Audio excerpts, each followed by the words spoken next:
বেশিরভাগ রান্নার পেজগুলোতে যে কমন জিনিসটা দেখতে পাই তা হলো একদম পুরনো রংচটা ননস্টিক ফ্রাই প্যানের সামনে রান্না করে যাচ্ছেন সবাই। ননস্টিক প্যানে একটি সামান্য স্ক্র্যাচ থেকে প্রচুর পরিমাণে বিষাক্ত মাইক্রোপ্লাস্টিক উন্মুক্ত হয়, আর প্রলেপ উঠে গেলে তো সেখান থেকে যে কী পরিমাণ বিষাক্ত কেমিক্যাল বের হয় যা প্রতিবার রান্নায় মেশে খাবারের সাথে। ননস্টিক প্যান, খুন্তি এসবে টেফলনের প্রলেপ দেওয়া হয়। টেফলন প্লাস্টিক জাতীয় পলিমার। সামান্য স্ক্র্যাচ বা বেশি আছে এই পলিমার থেকে 15টিরও বেশি ক্ষতিকারক গ্যাস বেরিয়ে আসে।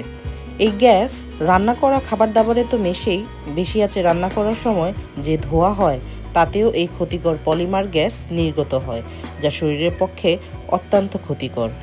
কথাগুলো শেয়ার করতে করতে আমি আপনাদের সাথে আমার ঘরের যে নতুন দুটি প্রোডাক্ট দেখালাম সেগুলো আমি কোনো পেজ থেকে নয়, সরাসরি চকবাজারে বিসমিল্লাহ টাওয়ার থেকে কিনেছি। প্রথমে যে কুকারিজের আইটেমটা দেখালাম সেটা প্রাইস নিয়েছিল প্রায় 1350 টাকা, আর এই হানিকম কড়াইটির প্রাইস নিয়েছে 3000 টাকা, যেটা কিনা 32 সাইজের।